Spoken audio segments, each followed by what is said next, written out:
zu sterben, aus liebevollem Sinn, gab Heil und zu erwerben, sich selbst zum Opfer hin. O, lass uns ihm ein Leben von jeder Sünde rein, ein Herz ihm ganz erheben, zum Dankesopfer ein.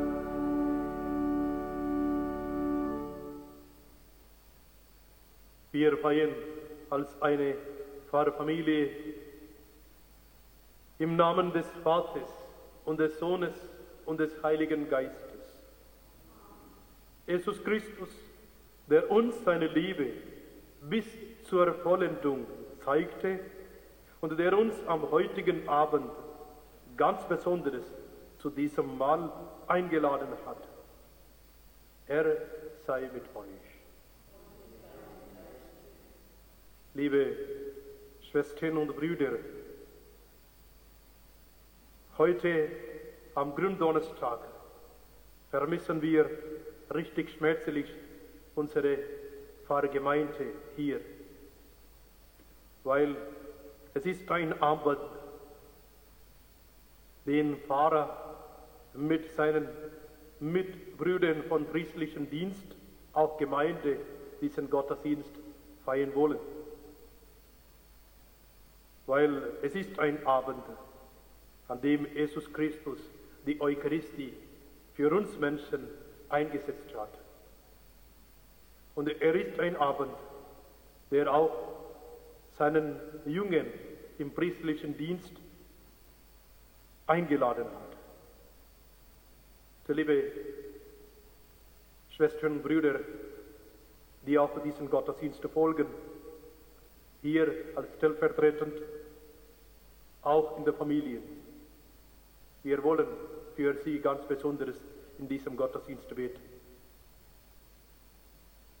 Heute, Jesus sagt uns in diesem Gottesdienst: Das ist mein Leib, das ist mein Blut. Einsetzungswort, ein Wort der Verwandlung. Unser Leben soll verwandelt werden im Christus. So unsere Anliegen, unsere Bitten, unsere Sorgen, unsere Krankheit wird verwandelt zum seinem Segen und seine Liebe und seine Gnade. Und wir werden auch selber Brot und Wein für Menschen im Liebe Gottes. So, liebe Schwestern und Brüder, wir feiern diesen Gottesdienst für unsere Pfarrgemeinde. Bitten wir Gott um sein Erbarmen. Herr Jesus Christus, du liebst uns und du zeigst dich, du wendest dich uns zu. Herr, erbarme dich uns, Herr. Wir haben das alle nicht verdient. Es ist dein Geschenk, deine Liebe, mit der du uns jetzt hier am Beginn des Gottesdienstes entgegenkommst. Christus, erbarme dich uns, Herr.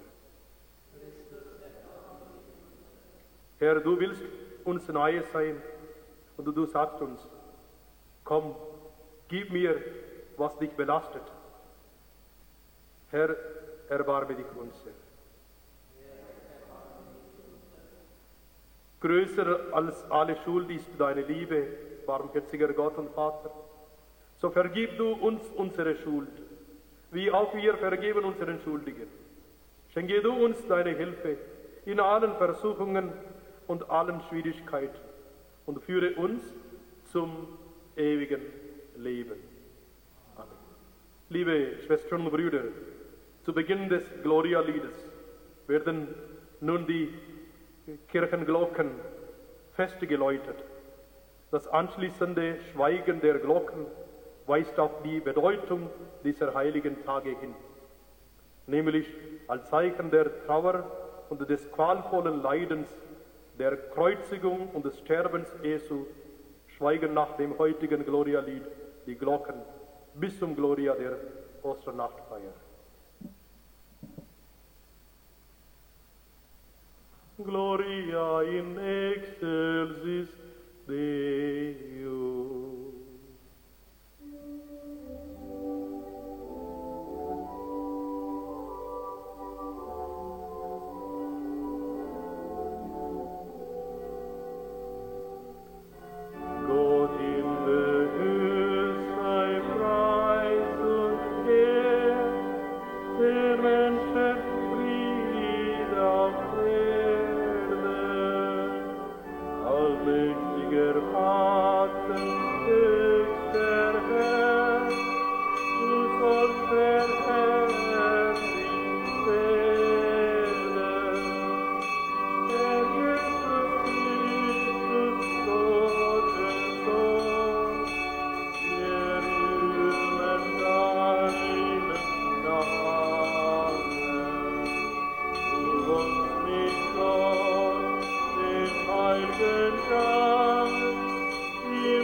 Lasset uns beten.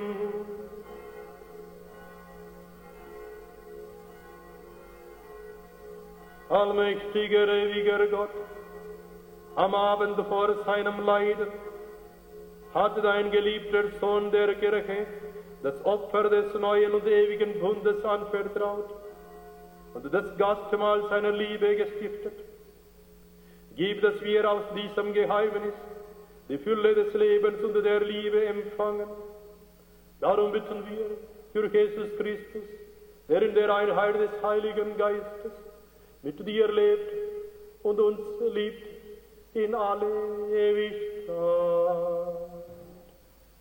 Amen.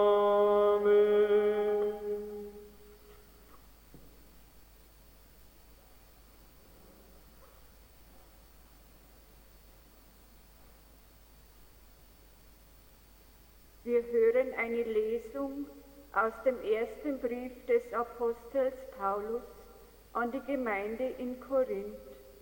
Schwestern und Brüder, ich habe vom Herrn empfangen, was ich euch dann überliefert habe. Jesus, der Herr, nahm in der Nacht, in der er ausgeliefert wurde, Brot, sprach das Dankgebet, brach das Brot und sagte: Das ist mein Leib für euch, tut dies zu meinem Gedächtnis. Ebenso nahm er nach dem Mahl den Kelch und sagte: Dieser Kelch ist der neue Bund in meinem Blut. Tut dies, so oft ihr daraus trinkt, zu meinem Gedächtnis. Denn so oft ihr von diesem Brot esst und aus dem Kelch trinkt, verkündet ihr den Tod des Herrn, bis er kommt. Wort des lebendigen Gottes. Dank sei Gott. Antwortpsalm. Der Kelch des Segens gibt uns Anteil an Christi Blut. Der Kelch des Segens gibt uns Anteil an Christi Blut. Wie kann ich dem Herrn vergelten, all das Gute, das er mir erwiesen?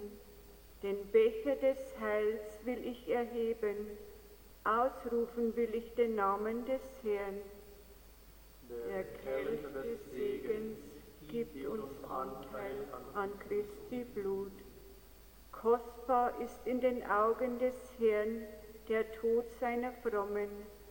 Ach Herr, ich bin doch dein Knecht bin ich, der Sohn deiner Magd. Gelöst hast du meine Fesseln. Der Kelch des Segens gibt uns Anteil an Christi Blut. Ich will dir ein Opfer des Dankes bringen, ausrufen will ich den Namen des Herrn. Mein Gelübde will ich dem Herrn erfüllen, in Gegenwart seines ganzen Volkes. Der Kelch des Segens gibt uns Anteil an Christi Blut.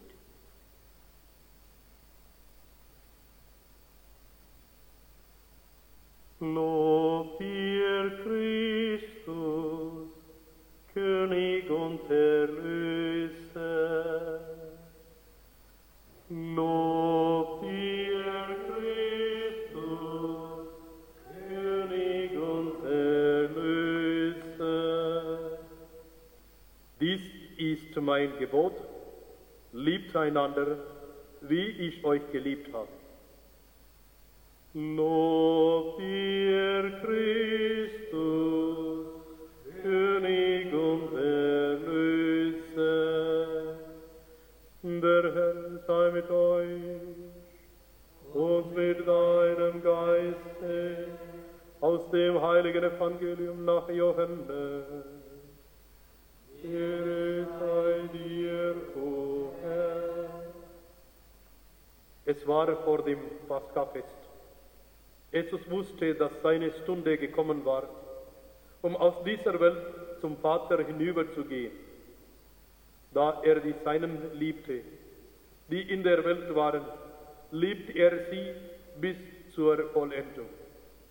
Es fand ein Mahl statt, und der Teufel hatte Judas, dem Simon Iskariot, schon ins Herz gegeben, ihn auszuliefern.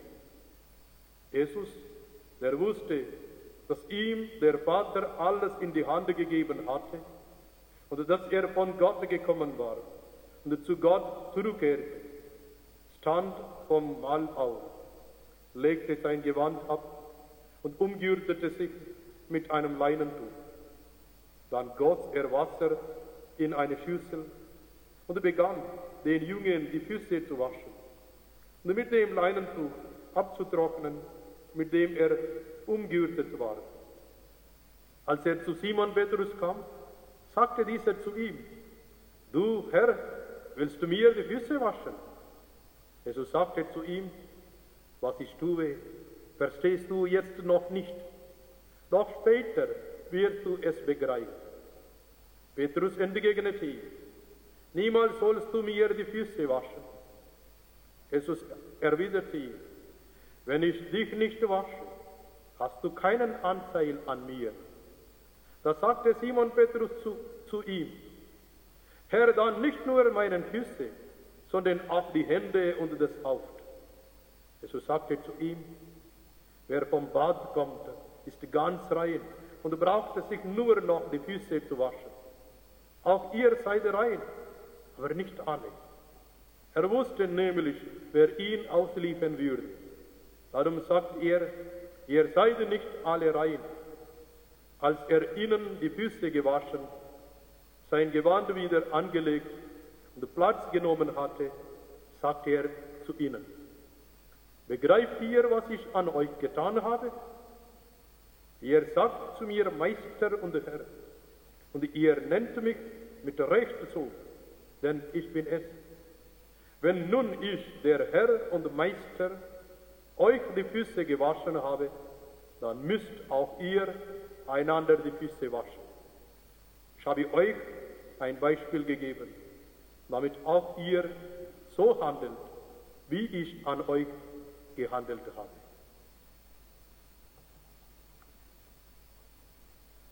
Evangelium unseres Herrn, Jesus Christus. Lob sei dir, Christus. Lob dir, Christus, König und Erlöser.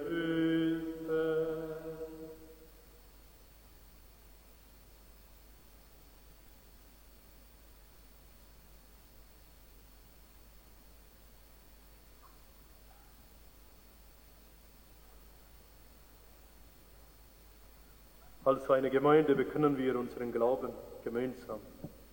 Ich glaube an Gott, den Vater, den Allmächtigen, den Schöpfer des Himmels und der Erde, und an Jesus Christus, seinen eigenen Konfirmation. Empfangen durch den Heiligen Geist, geboren von der Jungfrau Maria, gelitten unter Pontius Pilatus, gekreuzigt, gestorben und begraben, hinabgestiegen in das Reich des Todes, am dritten Tage auferstanden von den Toten, aufgefahren in den Himmel, er sitzt zur Rechten Gottes des allmächtigen Vaters. Von dort wird er kommen, zu richten die Lebenden und die Toten. Ich glaube an den Heiligen Geist, die heilige katholische Kirche, die Gemeinschaft der Heiligen, Vergebung der Sünden, Auferstehung der Toten und das ewige Leben. Amen. Im vertrauten Kreis feiern wir jetzt, wie damals Jesus mit seinen Jüngern, den Abendmahl-Gottesdienst, die Eucharistie feiert. Im Wissen, dass er jetzt unter uns ist, bitten wir ihn. Für alle, die in diesen Tagen in ihrer Verantwortung mitentscheiden über Terror, Missbrauch, Krieg und Frieden, über Verständigung oder Gewalt, über Leben und Tod. Christus, höre uns. Christus, erhöre uns. Für die Menschen, denen die Feier der heiligen Messe fremd geworden ist, dass sie neu entdecken können, wie wichtig und kostbar dieses Geheimnis unseres Glaubens ist. Christus, höre uns. Christus, erhöre uns.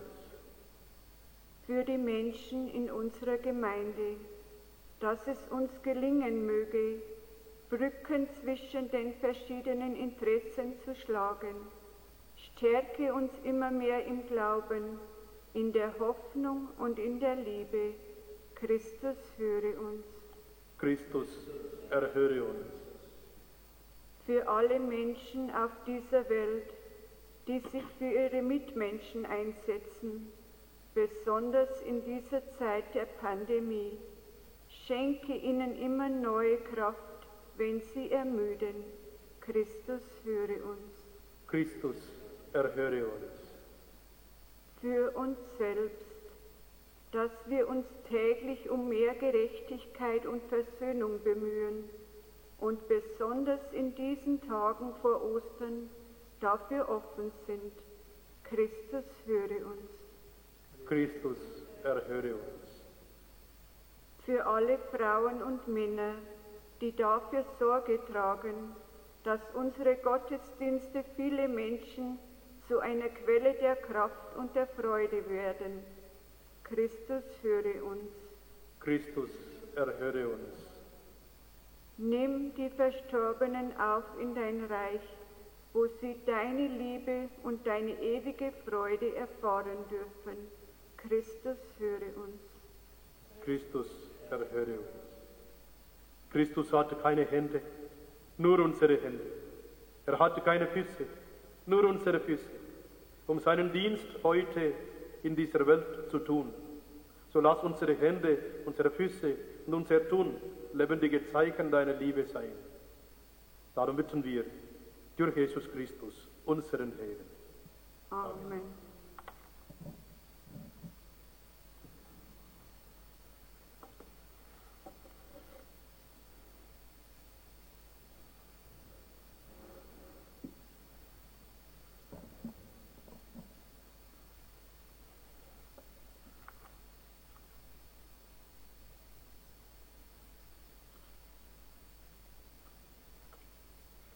Niemand, o Gott, in Gnade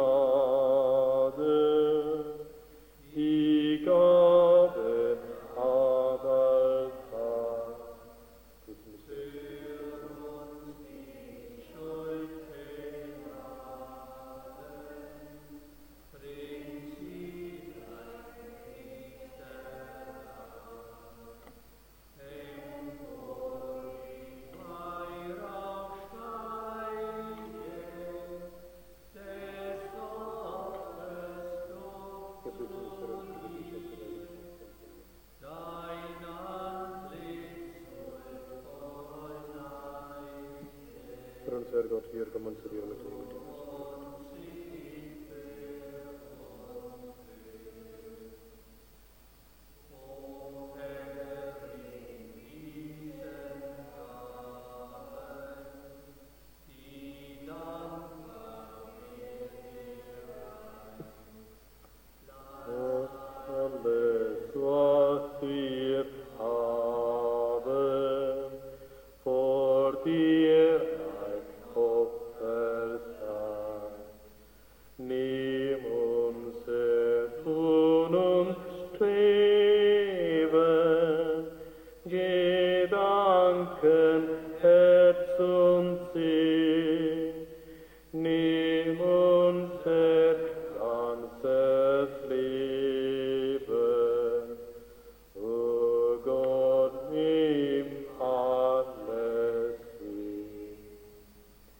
Betet, Brüder und Schwestern, dass mein und euer Opfer Gott, dem allmächtigen Vater, gefalle. Der Herr nehme das Opfer an aus meinen Händen zum Ruhme und Namen, zum Segen für uns und für die ganze heilige Kirche. Herr, gib, dass wir das Geheimnis des Altares ehrfürchtig feiern, denn so oft wir die Gedächtnisfeier dieses Opfers begehen, vollzieht sich an uns das Werk der Erlösung. Darum bitten wir durch Jesus Christus, unseren Herrn. Der Herr sei mit euch und mit deinem Geist. Erhebet die Herzen. Lasset uns danken dem Herrn, unserem Gott. Das ist würdig und recht. In Wahrheit ist es würdig und recht, dir, Herr, heiliger Vater, allmächtiger, ewiger Gott, immer und überall zu danken durch unseren Herrn Jesus Christus. Als der wahre und ewige Hohepriester hat er die Feier eines immerwährenden Opfers gestiftet. Er hat sich selbst als Opfergabe dargebracht für das Heil der Welt und uns geboten, dass auch wir diese Gabe darbringen zu seinem Gedächtnis. Er stärkt uns, wenn wir seinen Leib empfangen, den er für uns geopfert hat. Er heiligt uns, wenn wir sein Blut trinken, das er für uns vergossen hat. Darum singen wir mit den Engeln und Erzengelen, den Thronen und Mächten und mit all den Scharen des himmlischen Heeres, den Hochgesang von deiner göttlichen Herrlichkeit. Heilig ist Gott in Herrlichkeit, sein Ruhm erfüllt die Himmelwand. Lob singet, jubelt ihm Hosanna. Preis ihm, der kommt in unsere Zeit. Lob singet, jubelt ihm Hosanna.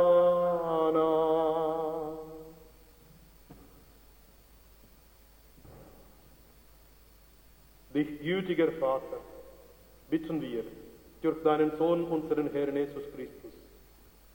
Nimm diese heiligen, makellosen Opfergaben an und segne sie. Wir bringen sie dar, vor allem für deine heilige katholische Kirche, in Gemeinschaft mit deinem Diener, unserem Papst Franziskus, mit unserem Bischof Rudolf und mit allen, die Sorge tragen für den rechten katholischen und apostolischen Glauben. Schenke deiner Kirche Frieden und Einheit, behüte und leite sie auf der ganzen Erde. Gedenke deiner Diener und Dienerinnen, für die wir heute besonders beten. Das ist unsere Pfarrgemeinde und die ganze Welt. Und aller, die hier auch in der ganzen Welt um diesen Gottesdienst versammelt. Herr, du kennst ihren Glauben und ihre Hingabe. Für sie bringen wir dieses Opfer des Lobes dar. Und sie selber weihen es dir, für sich und für alle, die ihnen verbunden sind. für ihre Erlösung und für ihre Hoffnung auf das unverlierbare Heil. Vor dich, den ewigen, lebendigen und wahren Gott, bringen sie ihre Gebete und Gaben. In Gemeinschaft mit der ganzen Kirche feiern wir den hochheiligen Tag, an dem unser Herr Jesus Christus sich für uns hingegeben hat. Wir gedenken deiner Heiligen und ehren vor allem Maria, die glorreiche und allezeit jungfräuliche Mutter unseres Herrn und Gottes Jesus Christus. Wir ehren ihren Bräutigam, den heiligen Josef. Wir ehren deinen heiligen Apostel und Märtyrer, Petrus, Paulus, Andreas, Jakobus, Johannes, Thomas, Jakobus, Philippus, Bartholomäus, Matthäus, Simon und Thaddäus. Und auch andere alle Heiligen. Blicke auf ihr heiliges Leben und Sterben und gewähre uns auf ihre Fürsprache in allem deine Hilfe und deinen Schutz. Nimm gnädig an, o Gott, diese Gaben deiner Diener und deiner ganzen Gemeinde. Wir bringen sie dar am Tag, an dem unser Herr Jesus Christus seinen Jungen aufgetragen hat, die Geheimnisse seines Leibes und Blutes so zu feiern. Ordne unsere Tage in deinem Frieden. Rette uns vor dem ewigen Verderben und nimm uns auf in die Schar deiner Erwählten. Schenke, o Gott, diese Gaben Segen in Fülle und nimm sie zu eigen an. Mache sie uns zum wahren Opfer im Geist, das dir wohlgefällt, zum Leib und Blut deines Sohnes, unseres Herrn Jesus Christus. Am Abend, bevor er für unser Heil und das Heil aller Menschen das Leiden auf sich nahm, das ist heute, nahm er das Brot in seine heiligen und ehrwürdigen Hände. Er hob die Augen zum Himmel, zu dir, seinem Vater, dem allmächtigen Gott, sagte dir Lob und Dank, brach das Brot, reichte es seinen Jüngern und sprach: Nehmet und esset alle davon, das ist mein Leib, der für euch hingegeben wird.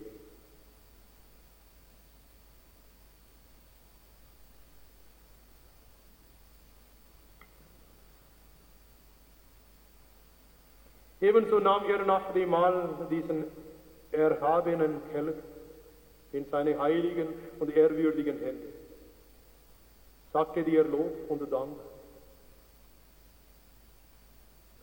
reichte den Kelch seinen Jüngern und sprach: Nehmet und trinket alle daraus, das ist der Kelch des neuen und ewigen Bundes. Mein Blut, das für euch und für alle vergossen wird, zur Vergebung der Sünde. Tut dies zu meinem Gedächtnis.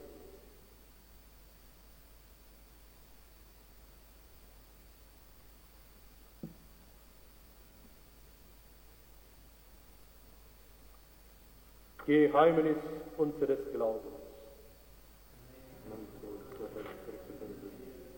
Und deine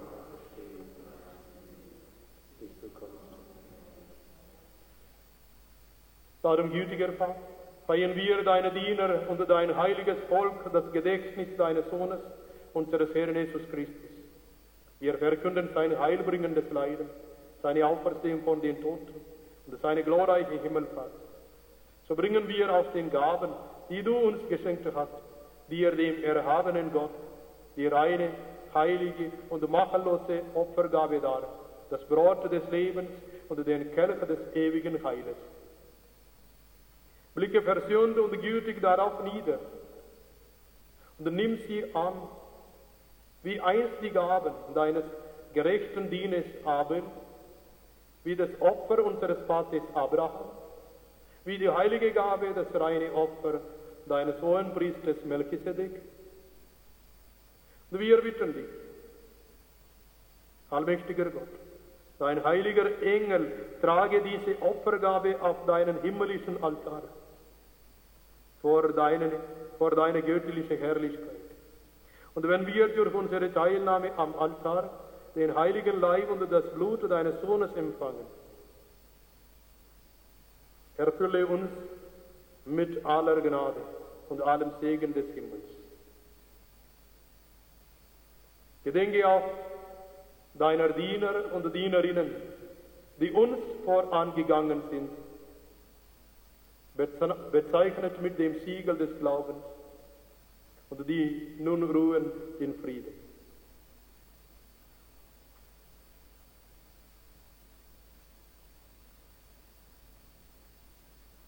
Wir bitten dich, führe sie und alle, die in Christus entschlafen sind, in das Land der Verheißung, des Lichtes und des Friedens.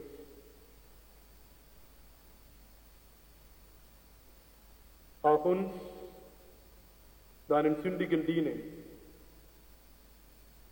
die auf deine reiche Barmherzigkeit hoffen.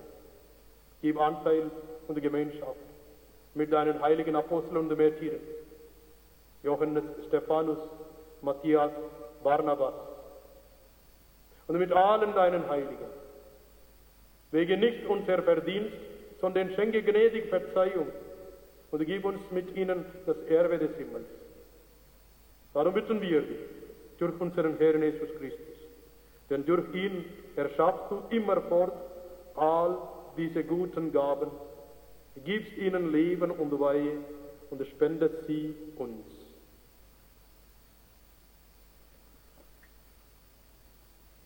Durch ihn und mit ihm und in ihm ist dir Gott allmächtiger Vater, in der Einheit des Heiligen Geistes, alle Herrlichkeit und Ehre, jetzt und in Ewigkeit.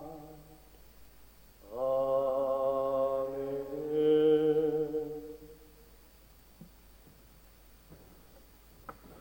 Verbunden mit der ganzen Kirche und der ganzen Welt, wir beten zum Vater, wie unser Herr Jesus Christus uns zu beten gelehrt hat. Vater, unser im Himmel, geheiligt werde dein Name, dein Reich komme, dein Wille geschehe, wie im Himmel, so auf Erden. Unser tägliches Brot gib uns heute und vergib uns unsere Schuld, wie auch wir vergeben unseren Schuldigen. Und führe uns nicht in Versuchung, sondern erlöse uns von dem Bösen. Erlöse uns, der allmächtiger Vater, von allem Bösen und gib Frieden in unseren Tagen.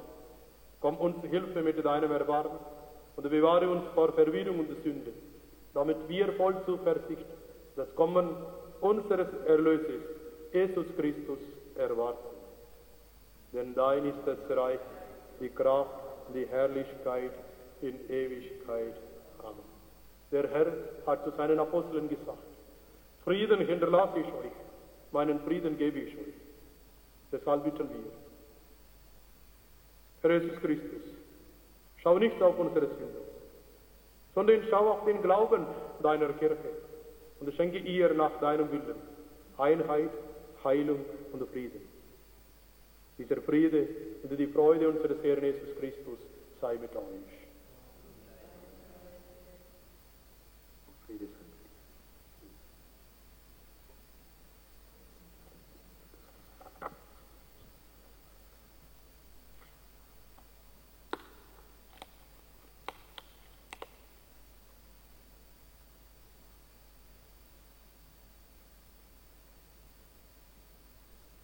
Lamm Gottes, du nimmst hinweg die Sünde der Welt, erbarme dich unser. Lamm Gottes, du nimmst hinweg die Sünde der Welt, erbarme dich unser. Lamm Gottes, du nimmst hinweg die Sünde der Welt, gib uns deinen Frieden. Von deines Heils.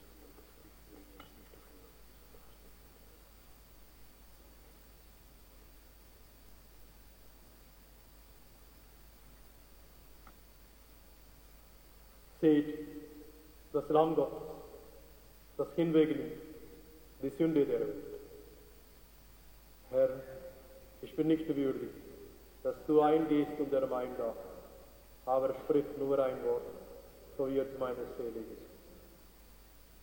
Das ist mein Leib, der für euch hingegeben wird. Dieser Kelch ist der neue Bund in meinem Blut. So oft ihr dieses Brot esst und diesen Kelch trinkt, tut es zum Gedenken an mich. So spricht der Herr.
Du Gottmensch bist mit Fleisch und Blut, wahrhaftig dir zugegen, und dein Genuss sehr gut, bringt meine Seele Segen. Wir in Wahrheit glaube ich, in diesem Glauben stärke mich, bis ich dich ewig sehe. Dein Fleisch und Blut wird meinem Geist zum guten Stärke geben und führt mich, wie dein Mund verheißt, gewiss zum ewigen Leben. Der güt'ge Allmacht traue ich, in dieser Hoffnung stärke mich, bis ich dich ein besitze.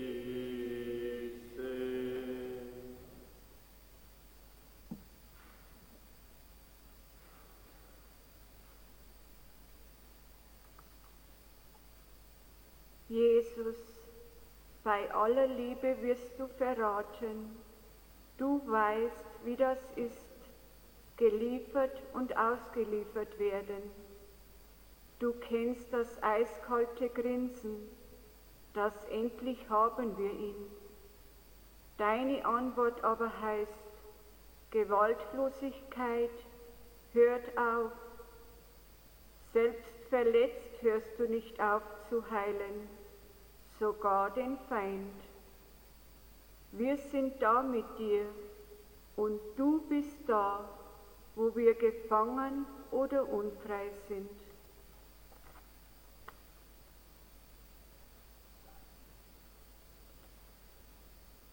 Lasset uns beten.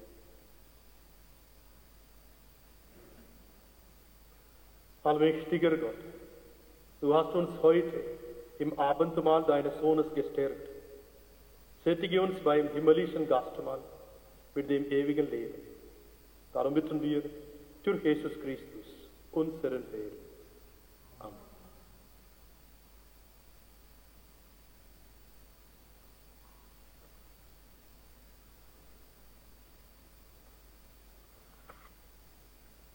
Jesus hat uns den Schlüssel zur Einheit der Menschen geschenkt. Wir spüren heute vielleicht ein bisschen besser, was dieses Wort bedeutet. Ich bin der Weg, die Wahrheit und das Leben. Und zwar, wenn wir uns ihm anvertrauen, wenn wir sein Wort nicht nur hören, sondern es auch befolgen. Wenn wir ihm nachfolgen, dann geht eine Kraft von diesem Sakrament der Einheit aus. Dann kann er, wie wir beten, das Angesicht der Erde erneuern.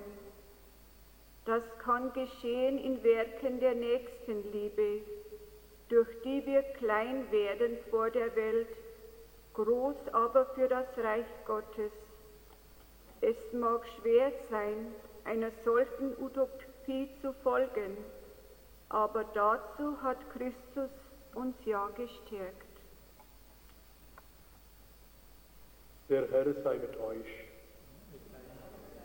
Der Herr gehe uns voran, er weise uns den Weg und er gebe unserem Leben die richtige Richtung.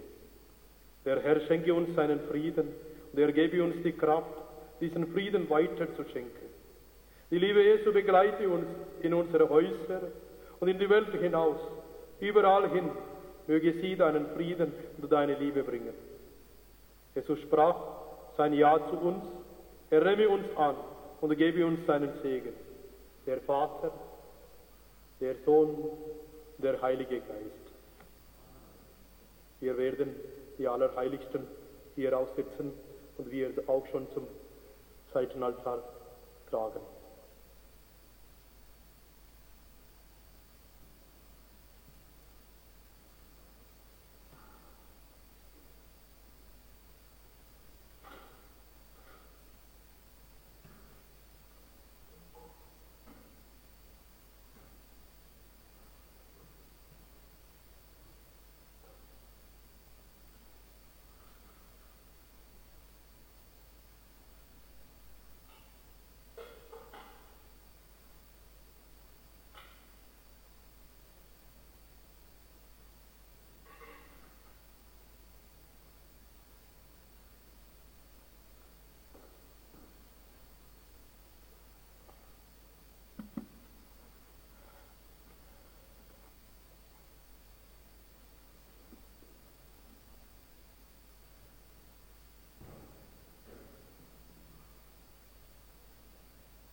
Herr Jesus Christus, du hast uns hierher eingeladen, Herr, wir danken dir dafür.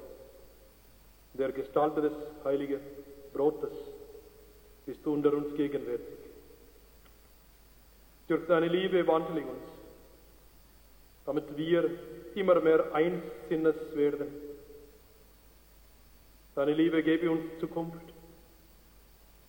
Öffne uns die Augen für das Wunder der Eucharistie, für das Wunder deiner Liebe und Güte. Öffne uns die Augen, dass wir den Hunger sehen, das Leiden der Menschen, die einander hassen, um des Brotes willen. Du gibst das Brot, du gibst Liebe. Lass uns weitergeben, was wir empfangen. Brot und deine Liebe. Lass uns nicht müde werden, mitzuhelfen und mitzuarbeiten, dass die Bitte so vieler Menschen um das tägliche Brot erfüllt wird. Guter Gott, gib allen Menschen das tägliche Brot. Auch durch uns. Dein Sohn hat uns ja ein Beispiel gegeben. Er hat durch das, was er getan hat, Zeichen gesetzt. Er hat gezeigt, was Lieben heißt. Schenk uns die Kraft, damit wir zum Widerschein seiner Liebe werden. Darum bitten wir durch Jesus Christus, unseren Herrn. Amen. Liebe Schwestern und Brüder, Jesus geht nach dem Abendmahl hinaus in den Garten Gethsemane.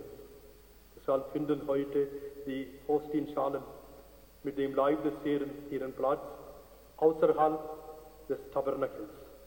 Christus hatte keine menschliche Bleibe mehr. Das Vermächtnis seiner Liebe lautet: mein Leib hingegeben für euch und mein Blut vergossen für euch und für viele, vollzieht sich am Kreuz. Ja, schließlich werde der bloße Stein des Grabes der Ort, wo er sein Vermächtnis besiegelt. Der bloße Altar entblößt allen üblichen Schmucks, wird dann zum Zeichen der Liebeshingabe Jesu.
Aus dem Evangelium nach Markus.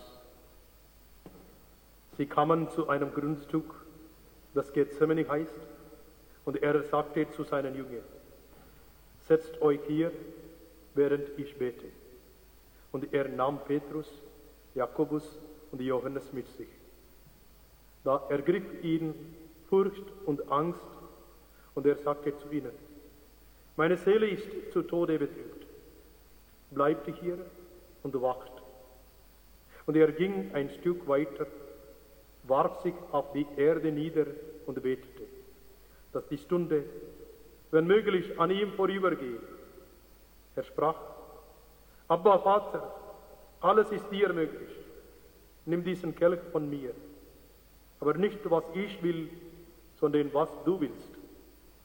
Und er ging zurück und fand sie schlafend. Da sagte er zu Petrus: Simon, du schläfst? Konntest du nicht einmal eine Stunde wach bleiben? Wacht und betet, damit ihr nicht in Versuchung geratet. Der Geist ist willig, aber das Fleisch ist schwach. Der ging wieder weg und betete mit den gleichen Worten. Als er zurückkam, fand er sie wieder schlafend, denn die Augen waren ihnen zugefallen, und sie wussten nicht, was sie ihm antworten sollten. Und er kam zum dritten Mal und sagte zu ihnen: Schlaft ihr immer noch und ruht euch aus? Es ist genug, die Stunde ist gekommen. Siehe, jetzt wird der Menschensohn in die Hände der Sünder ausgeliefert. Steht auf, wir wollen gehen. Siehe, der mich ausliefert, ist da. Noch während er redete, kam Judas, einer der 12, mit einer Schar von Mähnen, die mit Schwertern und Knüppeln bewaffnet waren.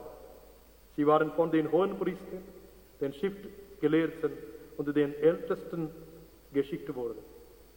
Wer ihn auslieferte, hatte mit ihnen ein Zeichen vereinbart und gesagt: Der, den ich küssen werde, der ist es. Nehmt ihn fest, führt ihn sicher ab. Und als er kam, ging er sogleich auf Jesus zu und sagte: Rabbi. Und er küsste ihn. Da legten sie Hand an ihn und nahmen ihn fest. Evangelium unseres Herrn Jesus Christus.